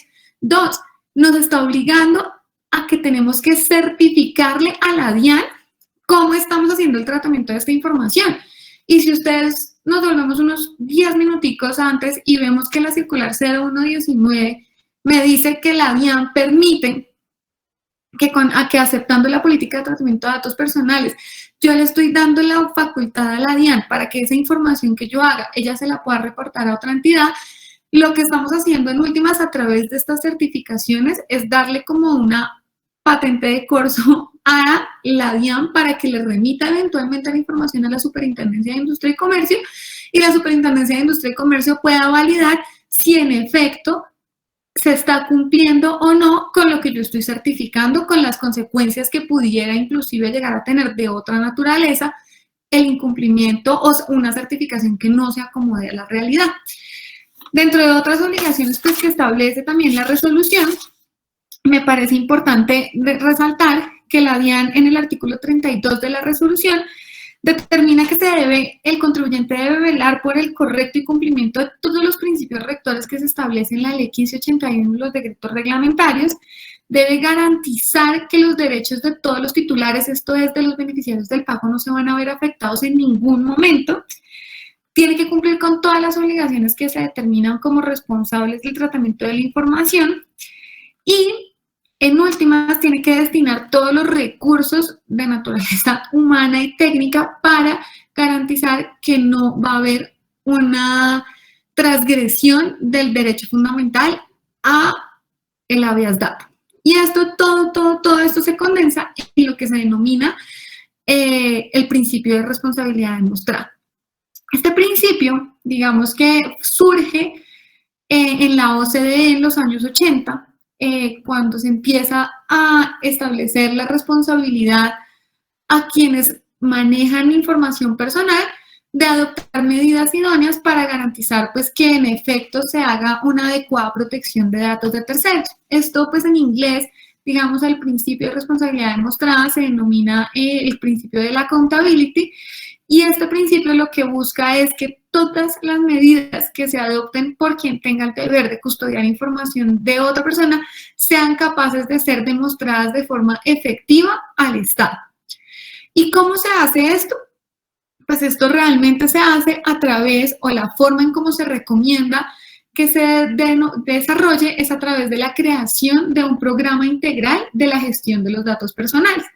Porque a través de crear un sistema o un programa integral, que ya les voy a explicar un poco cómo es la metodología y hacia dónde debemos ir trabajando, se debe adoptar porque de una u otra manera, con toda esta información y con esta obligatoriedad de certificar a la DIAN y con la obligatoriedad que ya propiamente la Superintendencia de Industria y Comercio tiene en función de las facultades que le han sido determinadas por la ley, es como yo puedo demostrar que en efecto estoy adoptando todas las medidas para evitar una transfuga o pérdida de la información.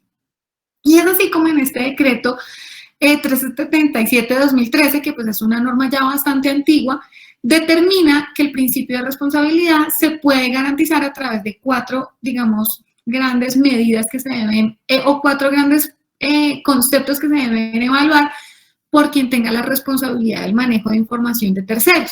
Y lo primero es el tipo de responsable.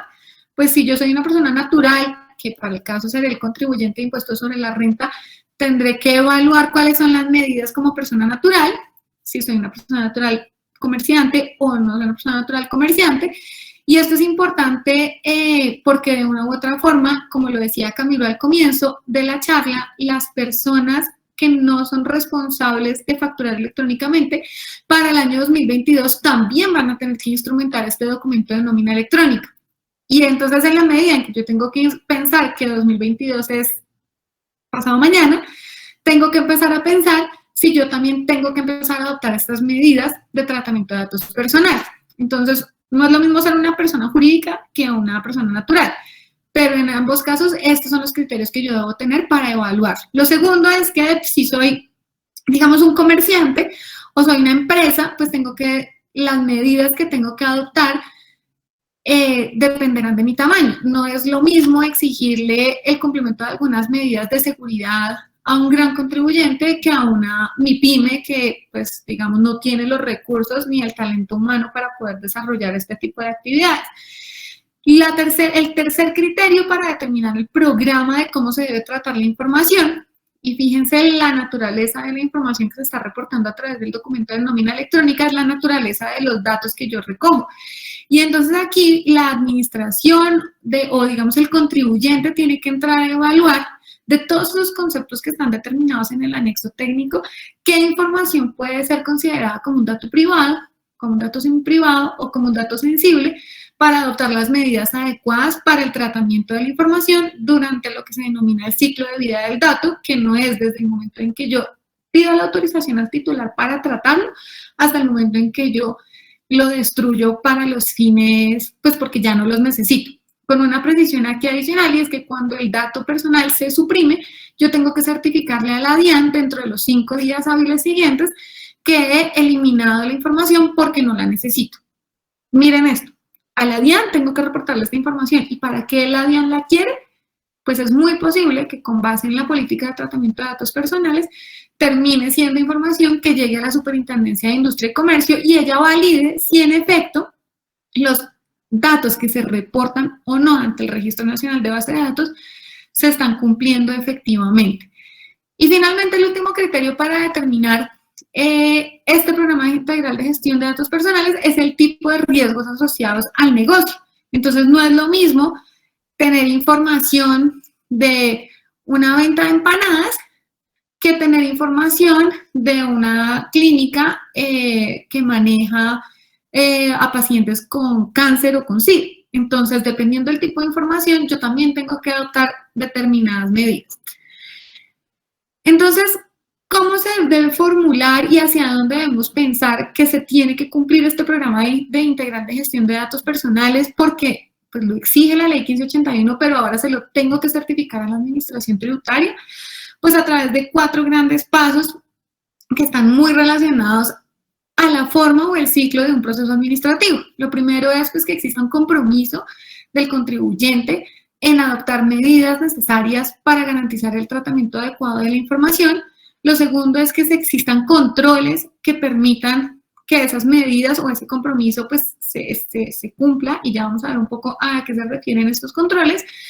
Lo tercero es la posibilidad de realizar evaluación a esas medidas de control que se van a adoptar por parte del contribuyente. Y finalmente, que es el valor importante y hacia donde debemos evaluar, es que tengo que estar en la capacidad de que esa medida que se adoptó por parte del contribuyente a través de una serie de controles y que se evalúa periódicamente, sea susceptible de pasar una evaluación que es ante la administración tributaria con las certificaciones que tengo que enviar, y 2, ante la Superintendencia de Industria y Comercio.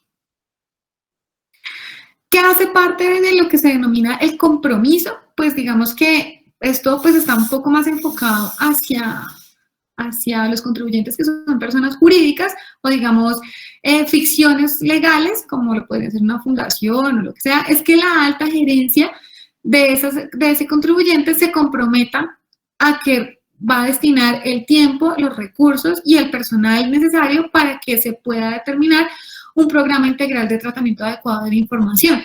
En el caso pues, de las personas naturales, el compromiso deberá ser pues, del empresario o del contribuyente que garantice, de acuerdo con sus recursos, la posibilidad de cumplir con unas medidas mínimas evaluadas dependiendo de los 4 criterios que ya les dije, de adoptar una medida integral del tratamiento de los datos. Lo segundo es que la ley 1581 me determina que yo tengo que designar a un oficial de protección de datos. ¿Esto qué quiere decir? Que será una persona que será el responsable del contribuyente de garantizar que en efecto se está cumpliendo con estos deberes que se establecen para el tratamiento adecuado de ese tipo de datos de información y de los que yo voy a transmitir a través de la nómina electrónica a la administración tributaria. Y lo tercero está enfocado a que se tienen que generar, digamos, reportes e informes, tanto en el caso de personas jurídicas a los socios, como a las entidades del Estado, que como les comentaba ahorita, se tienen que hacer reportes a la DIAN de 2 naturalezas. 1, a los 5 días hábiles siguientes a la fecha en que yo cese el uso de información de un beneficiario en particular dentro del reporte de la nómina electrónica. 2, cuando se generen cambios sustanciales dentro de los 10 días hábiles siguientes. Y 3, los reportes que se tienen que realizar ante la Superintendencia de Industria y Comercio por cambios significativos en el manejo de las bases de datos. Entonces, ese digamos que es como parte del compromiso, que es ponerse la 10 para garantizar que en efecto se estén adoptando medidas idóneas para garantizar el tratamiento de la información. Lo segundo es el tema de la forma en cómo se establecen los controles para determinar que en efecto yo estoy haciendo un adecuado tratamiento de la información. Y lo primero que debe hacer el contribuyente es evaluar, bueno, yo qué tipo de información manejo. Y entonces levantar un primer inventario en donde yo digo, listo, yo voy a tener la nómina electrónica como una base de datos y la nómina electrónica yo reporto este tipo de información y estos datos son públicos, estos datos son privados, estos datos son muy privados, estos datos son sensibles. Y esto tengo que darle, dependiendo del tipo de dato, un tratamiento en particular. Y eso, ¿cómo se materializa después de crear el inventario? A través de una política de tratamiento de la información. Entonces, si ya tengo una política, debo evaluar si esta política cumple con los requisitos establecidos a través de esta resolución de nómina electrónica, si no debo empezar a hacer la evaluación, que digamos son digamos la evaluación o tercera fase del proceso de construcción de este programa. O si no, pues debo sentarme a pensar que como contribuyente del impuesto sobre la renta debo empezar a crear una política de tratamiento de información de las personas a quienes les realizo pagos, por lo menos por esta base de datos. Lo tercero es que tengo que tratar de determinar el sistema de administración de riesgos y normalmente esto, pues dentro de los procesos administrativos, se hace a través de una matriz de riesgo, en donde yo identifico el tipo de dato, los riesgos a los que puedo estar susceptibles y las medidas que voy a realizar para evitar que el daño se materialice. Lo cuarto es que tengo que entender por qué estoy haciendo esto, y parte de estas charlas surgen de la capacitación y el entendimiento de por qué este tema es importante para evitar que se materialicen los riesgos. Y debo adicionalmente, dependiendo del tipo de contribuyente que yo sea, determinar cómo voy a manejar las violaciones a la información. Por ejemplo, si a mí me roban, por ejemplo, si esta información sobre un incendio, si tengo, por ejemplo, alguna persona que eventualmente saque información. Y acá entonces deben evaluarse por parte del contribuyente que todas las personas que vayan a tener acceso al tratamiento de esta información que se reporta a la DIAN particularmente, pero que se va a reportar en general a cualquier información que yo trate, tengo que suscribir acuerdos de confidencialidad para adoptar medidas no solamente administrativas como las que estamos hablando ahora, sino también medidas jurídicas que permitan mitigar los riesgos del manejo de la información. Y finalmente, pues están la forma en cómo yo comunico a los diferentes grupos de interés, dentro de los cuales están obviamente todos los titulares de la nómina electrónica, de la forma en cómo se va a trabajar la información. Finalmente, en una tercera instancia, pues la evaluación de ese compromiso evaluado a través de esos controles, pues tiene que tener un plan de supervisión.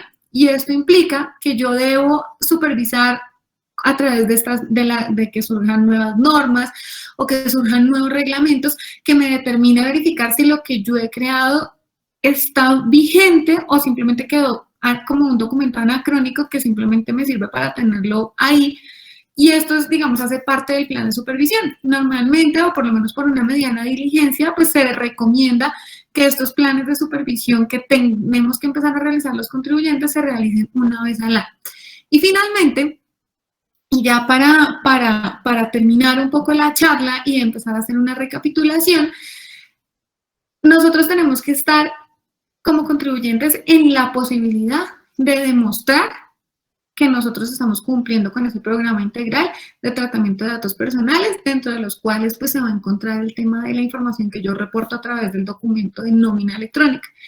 Y fíjense ustedes esta noticia pues que salió ahorita a comienzos de este año, que pues aquí la copio de la revista Portafolio, y es que en el año 2020 la Superintendencia de Industria y Comercio, solamente por concepto de tratamiento de datos personales y violación al régimen de habeas data, impuso sanciones por encima de 7.580 millones de pesos. Fíjense eso, sin tener este convenio que muy posiblemente va a terminar saliendo este año. Entonces, si ustedes piensan, y como a manera de reflexión, la Administración Tributaria dedicó de los 38 artículos, si no estoy mal, que tiene la norma, casi un 30% de la norma a determinar las obligaciones que debe cumplir todo contribuyente para el manejo de la información, con la posibilidad de que pueda transferir esa información a quien tiene la competencia funcional para investigar. Y esto nos genera la consecuencia de que no solamente es importante que yo pueda utilizar mi documento de soporte de nómina electrónica para generar la deducción de los gastos o costos que estoy utilizando dentro del proceso de depuración de la renta, sino que adicionalmente cumplir con todos los requisitos que determina la resolución me va a evitar que yo termine siendo sancionado desde el punto de vista económico por parte de la Superintendencia de Industria y Comercio, o peor aún, que la sanción más drástica que establece la Ley 1581 de 2012 es la imposibilidad de poder tener una base de datos. Entonces, imagínense uno qué haría si no tuviera la base de datos de nómina, cómo paga, cómo funciona y cómo opera.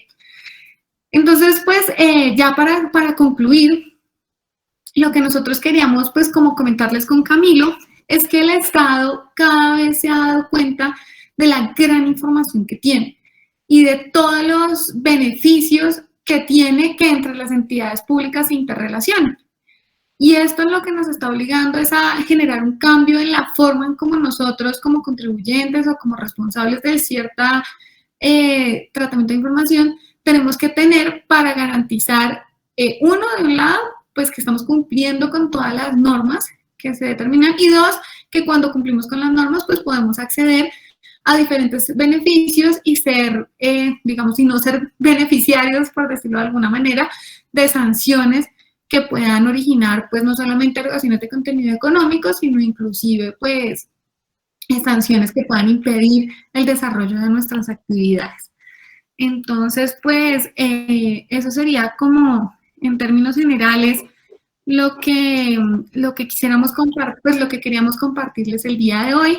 Y no sé, Camilo, si tú tienes alguna cosa adicional que quisieras comentar, o ya dejamos espacio. No, básicamente es eso, tú acabas de recapitular muy bien.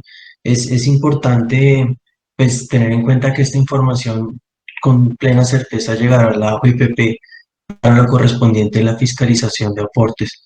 Entonces nos invita a hacer, digamos, una revisión interna de cómo estamos manejando nuestro proceso de nómina y sobre todo donde tengamos algunos, digamos, brechas, sobre todo que impliquen o no tengamos muy claro cómo estamos remunerando a nuestros trabajadores o si estamos teniendo una línea gris, pues revisar qué postura vamos a tomar porque el futuro lo que viene es pues, fiscalización sistematizada de esto, que pues, digamos que es más, es más difícil de evitar los controles, esa es la realidad, es más difícil evitar los controles, vamos a estar más supervisados y lo que debemos hacer como empresarios y nosotros como consultores es sensibilizarnos para ir en línea en la formalización. Esa es como la línea, formalización y evitar riesgos, porque ya vimos como que los riesgos son costosos y van a ser costosos. La DIAN va a pretender cobrar cualquier error aplicando la sanción que les comenté.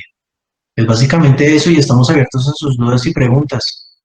Bueno, Camilo y María Paula, muchas gracias por esta excelente presentación sobre este tema tan importante, difícil, complicado, pero muy bien expresado sobre documento de nómina electrónica. Yo creo que después de oírlos, pues sí me gustaría que personas que nos acompañan, conocedoras del tema, dieran sus opiniones, apreciaciones, hicieran preguntas a ustedes dos tan conocedores de este tema, y por lo cual tenemos 20 minutos, que creo que es un buen tiempo para abrir este conversatorio. Entonces, no sé quién quisiera iniciar.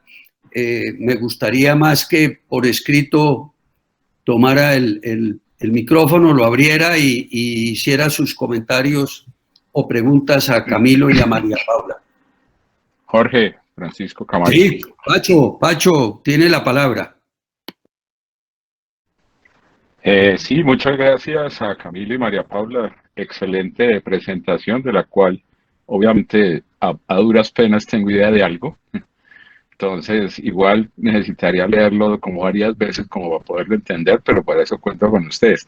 Pero una pregunta directa para María Paula, para cosas que normalmente me solicitan a veces, es, yo tengo una firma electrónica que es la de la DIAN. Yo mando a veces una firma, ahora con este tema de pandemia, me piden una firma para cualquier cosa, para una reunión, para otras cosas. Ese es un tipo de firma. Y la otra firma es la nueva digital que hay que también crear a través de la ONEC y de eso que usted mencionó. Estas tres que le digo que son cada una de esas firmas. Qué pena, sí te entendí, pero a veces me perdí un poquito en cuál es válida. Si esas firmas que yo he mandado, que únicamente es la copia en PDF y la mando para una reunión, diferente a la de la firma electrónica, la DIAN, y la nueva firma registrada por la ONEC. Bueno, muy bien. Entonces, vamos como, digamos que yo creo que este es un tema, Pacho, que le genera pues dudas a todos, inclusive a veces uno mismo se confunde entre firma digital, firma electrónica, esta nueva firma que tenemos en este momento de la firma escaneada. Entonces, vamos a explicar un poco los conceptos para determinar. La primera, que es la firma escaneada, que es la firma que nos dicen, ay, mándeme el memorial firmado de su puño y letra, y entonces uno coge, firma una hoja, le toma una foto, la pega en un Word y queda enviada. Esa, digamos que es una firma como tal, porque pues en últimas está, digamos, identificando al emisor del documento, pero esa firma no surte los efectos de la firma electrónica porque no se constituye como un mensaje de datos. ¿Qué es lo que pasa? que con ocasión de la pandemia, pues por todo el tema del COVID y durante los periodos en virtud de los cuales pues no pudimos salir durante los 6 primeros meses del año pasado, lo que nos terminó pasando fue que el Estado tenía, y no todo el mundo tenía la posibilidad de tener una firma digital por la cual además yo tengo que pagar. Entonces el Estado lo que determinó a través de los decretos de emergencia económica fue darle validez jurídica a la firma escaneada para poder desarrollar cierto tipo de actividades. Pero esa es una firma que se asimila, por decirlo de alguna manera, a la firma física que tú haces sobre un papel de puño y letra. Esa sería como la primera categorización de las firmas. La segunda firma, que es la firma electrónica, que es la firma de la DIAN, es el código que se genera cuando tú firmas, por ejemplo, la declaración tributaria, y esa es una firma digital, que es una firma digital cerrada, porque a uno la DIAN no le cobra por el servicio de la firma digital. Entonces, en efecto, eso es un mensaje de datos encriptado que, pues, digamos, yo tampoco lo entiendo, pero supongamos que son como esos efectos que tenía la película de Matrix, que pasaban datos y datos y datos y datos, y uno simplemente eso le llega a la DIAN y la DIAN certifica que esa firma proviene de María Paula Rueda cuando se inscribe. Este tipo de firma es una firma digital, que es una clase de firma electrónica, pero es una firma digital cerrada. ¿Por qué? Porque tiene como el efecto del que comentaba yo entre el banco y el titular de la cuenta, por decirlo de alguna forma. Y la tercera es la firma digital certificada, que pues ya es la propia firma digital abierta, que es la que vamos a tener que instrumentar para firmar el documento soporte de nómina electrónica. Entonces, ¿qué va a tocar hacer ahí? Si nosotros somos contribuyentes en este momento y hasta el 2022, que estemos obligados a facturar, vamos a tener que confirmar con nuestro proveedor de software que tenga convenio con alguna de estas 7 firmas certificadoras por las cuales yo pago para poder hacer la firma digital de los documentos. Entonces, esa es en términos generales, digamos, la diferencia en que existe entre una y otra, pero para todos los efectos, pues los efectos jurídicos que tiene en una y en otra son distintos. Digamos, en la firma digital, se entiende en principio que el mensaje nunca tiene una presunción legal de que el mensaje es auténtico desde que sale del correo electrónico o sale, digamos, desde el documento con la firma hasta que llega, mientras que las firmas que nosotros tenemos de puño y letra pues tienen una validez, pero no es la presunción legal que determina la firma digital. No sé si me hice entender. Muy bien, María claro, Paula. Pero entonces, esa firma, qué pena, esa firma, de todas formas, por dicho, para efectos legales, esa va a ser la única firma que vamos a tener que utilizar. Para efectos de la nómina electrónica. Entonces, ok, únicamente para eso. Listo. La nómina electrónica. Ahora, vamos a seguir teniendo la firma electrónica de la DIAN, digamos, y vamos a poder seguir utilizando la firma electrónica, la firma escaneada, mientras que dure la emergencia sanitaria. ¿Vale? Perfecto, gracias. Eso, pues, digamos, de acuerdo con la última norma, si no estoy mal, y me corriges, Camilo, si me equivoco, va hasta el 31 de mayo que está programado. De acuerdo, así es. 31 de mayo tenemos la posibilidad de seguir utilizando esa firma escaneada. Así es. Muy bien, gracias María Paula y Camilo. ¿Quién más de los asistentes quiere hacer algún comentario? Yo quiero hacer una pregunta a María Paula y a Camila. ¿Gabriel? Sí, señor. Listo, Gabriel, tienes la palabra. Hola nuevamente María Paula y Camilo, ¿cómo están? Tengo, bueno, 3 preguntas en realidad. La primera es, nosotros estamos manejando facturación electrónica a través del software de la DIAN. Esto es para empresas, pues obviamente para mini pymes y tal. Camilo hablaba que obviamente uno tiene que tener una empresa operadora. ¿Eso con la nómina va a ser obligatorio o también tendrá una plataforma gratuita la DIAN? ¿Sabes que la DIAN no ha dicho nada hasta el momento? Debería ser para facilitar las cosas, que las MIPYMES puedan optar por ese sistema que hoy en día se utiliza para factura electrónica, que la misma plataforma de la DIAN lo ha dado, ¿sí? Debería ser, ese debería ser el deber ser. Pero si tú ves la resolución, nada de eso está ahí. O sea, no está previsto en absoluto ese tema. Entonces, es una omisión. Sí, aquí a que se haga obligatorio esto no ha salido ningún pronunciamiento sobre el tema, pues vas a tener que contratar a un tercero para hacer ese tema de la nómina, no va a haber opción. Entonces yo sé que esto Esto sale ahorita, salió en febrero, pero esto va a tener de aquí un desarrollo de hasta el 31 de mayo, sobre todo porque las MIPYMES son las últimas que entran, ¿sí viste? Porque obviamente son las que tienen menos empleados. Entonces va a tener un desarrollo y ahí vamos a tener claridad sobre qué punto ellos van a suministrar eso. Pero ese debería ser el deber ser, que ellos provean la plataforma para empresas pequeñas, ¿sí? Puede que la invitación también sea, oiga, pásese al simple, si de pronto el simple es, pásese al simple y evítese esto, aunque ya no es el momento para pasarse al simple porque pues eso había en unos plazos y era hasta el 30, hasta el 31 de enero, pero esa puede ser una opción para el futuro. Listo. La otra pregunta era, en el caso de la firma digital, ¿va a ser la misma firma de la facturación electrónica o uno debe hacer nuevamente el proceso? Yo creo que ahí es el tema que tenemos que verificar y depende del proveedor. Si nosotros en la firma digital que tenemos para la factura electrónica se encuentra no acreditada por alguna de estas, por esta entidad, por la ONAC. Entonces ahí yo creo que el parte del ejercicio que tenemos que verificar es si está acreditada, pues vamos a poder tener la misma firma digital. De lo contrario, la resolución establece que tengo que hacer este procedimiento y con un valor adicional tengo que pagar por ello, ¿no? Porque esta verificación cobra.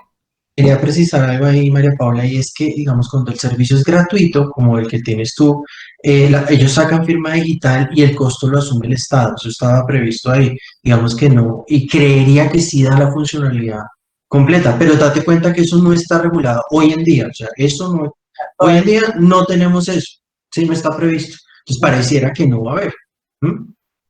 Y sí, yo creo que lo que ustedes dicen, el deber ser es que eso sea una facturación electrónica gratuita, porque por ejemplo en nuestro caso somos una nómina de 2 personas, tiene que pagar un software adicional y facturamos 2, 3 facturas al mes, entonces es una cosa que es, digamos que rayaría con el tema y bueno.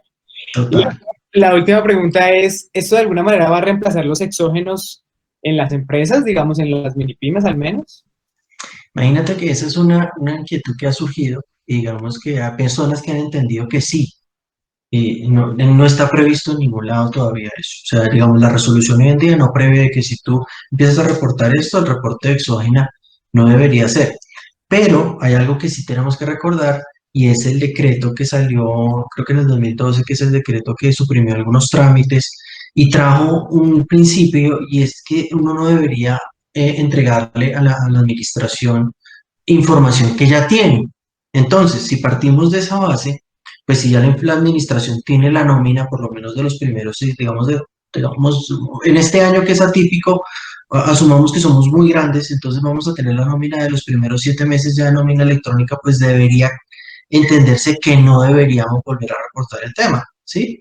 Pero pues eso está por verse cuando salga la resolución de exógena o actualicen la resolución de exógena del año grabable 2021.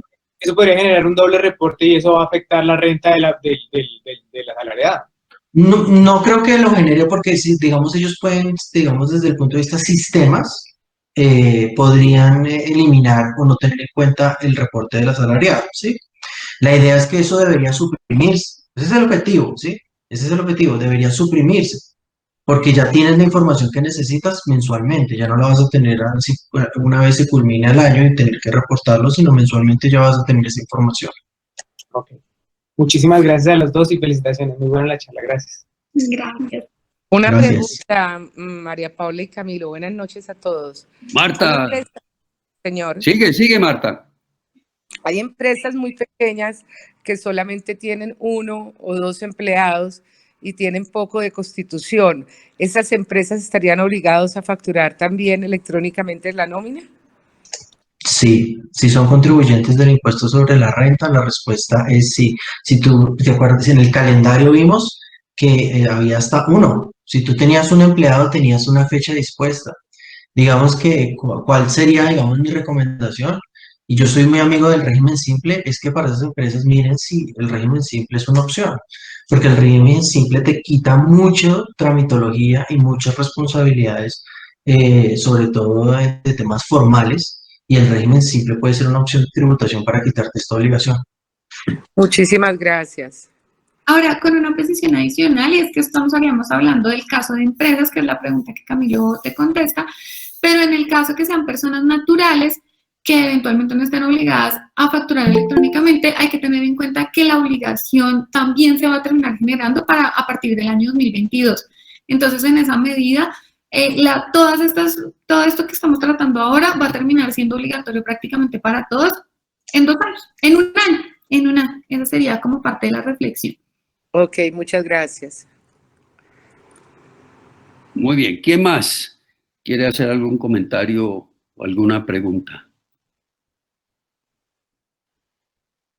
Tenemos todavía 10 minutos.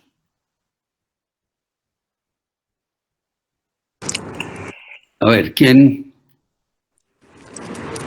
por ahí que Claro, pero así de confundidos quedaron.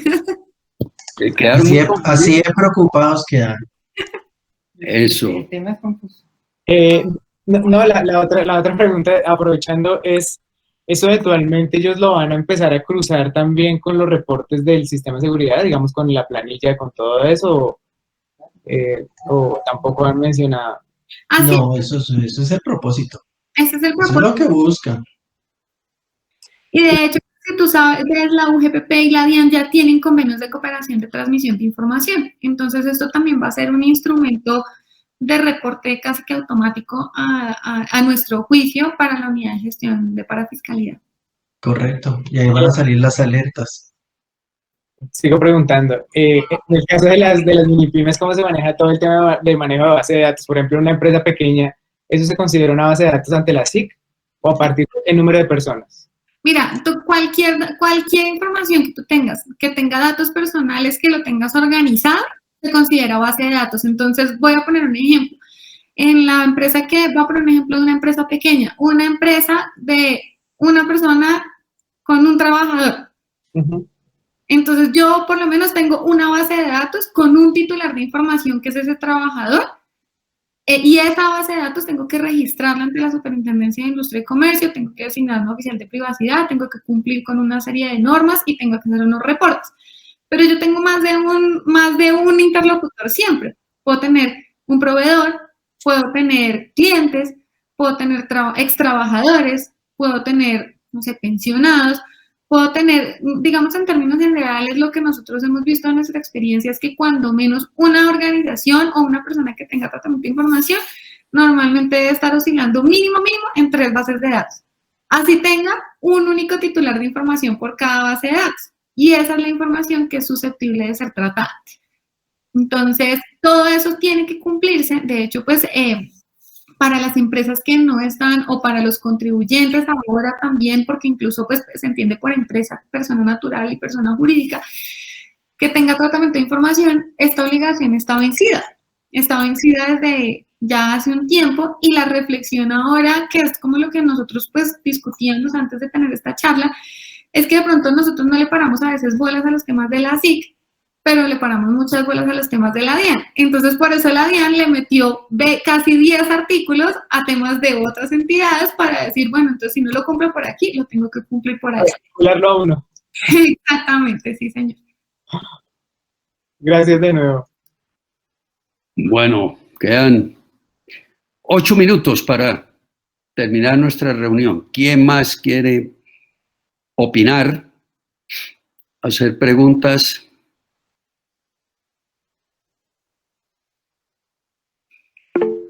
Veo que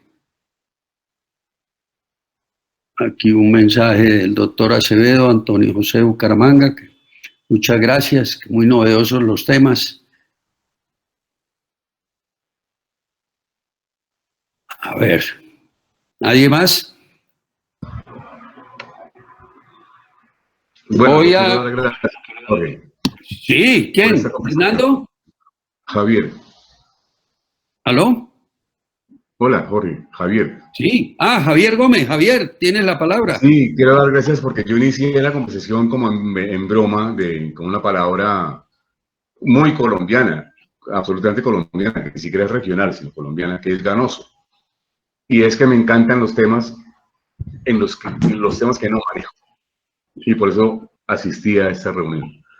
Y además me encanta ver personas jóvenes como ustedes, los exponentes que saben tanto del tema y no solo lo exponen, sino que advierten sobre riesgos en general. Entonces, muchas gracias, realmente se aprende. Los tecnicismos para mí sí, me dificultan un poco la comprensión, pero sí, sigue siendo. Muchas gracias a los exponentes, gracias Jorge. Muchas gracias. Gracias Javier por acompañarnos, muy importante. Muy amable, muchas gracias. Gracias, Javier, muy amable. Bueno, quedan 5 minuticos. ¿Alguien más? Yo, ahí vi a alguien que quería comentar. Antes de cerrar hoy la reunión, quiero invitarlos para nuestra próxima reunión de hoy en 8 días. El tema se denomina El mundo es ancho, mas no ajeno. Y quien nos va a presentar va a ser Hernán Perico. Les enviaremos el currículum vitae de Hernán y más profundidad sobre el tema, que es muy interesante el nombre. El mundo es ancho, mas no ajeno. Si no hay más comentarios o preguntas, pues nuevamente Camilo y María Paula, quiero agradecerles, ¿verdad?, esta presentación. Un tema, como decimos los médicos, duro de digerir, pero muy interesante, al cual no podemos estar ajenos ninguna área del saber, comenzando nosotros los médicos, más todo lo demás, los ingenieros, los economistas, los artistas. Por eso muy interesante el comentario de Javier Gómez, músico, todos. Yo creo que esto va relacionado con todos los que tenemos microempresas, como fue la pregunta de que si una empresa de 1 o 2 trabajadores tenía que cumplir todo esto, y la respuesta fue que sí. Entonces, yo creo que sobre todo los médicos, que a veces creemos que nuestro ejercicio profesional todo es alrededor del fonendo, pues estamos muy equivocados, porque todos tenemos una microempresa que se llama el consultorio, en donde por lo menos, necesitamos tener una persona que es nuestra asistente o secretaria, y pues más de un consultorio tiene mensajero y más de una persona. Por eso la importancia, ¿verdad, María Paula y Camilo, sobre este tema? Muchas gracias, y créame lo que seguramente vamos a necesitar ya más a fondo la asesoría de ustedes en temas muy específicos sobre esto, para no cometer errores que son costosos en todo sentido, económico, de imagen, lo que sea. Tener una investigación de la DIAN por omitir algo por falta de conocimiento. Bueno, pues muy bien, muchas gracias a todos, y espero que estemos reunidos dentro de 8 días. Muchas gracias. Muchas gracias, María Paula, Camilo, Jorge, muchas gracias. Bueno, Muchas gracias por la invitación a todos. Gracias. Gracias. Buenas noches, que estén muy bien. Muchas gracias. Gracias, María Paula y Camilo. Excelente presentación. Descansen. Muchísimas gracias. Una feliz noche. Gracias, Jorge. Que estén muy bien. Gracias. Hasta luego. Que estén bien. Gracias, bueno. Obtener código. Chao, María Paula, Camilo, gracias, muy amables. Feliz noche. Que estén bien, hasta luego. Gracias.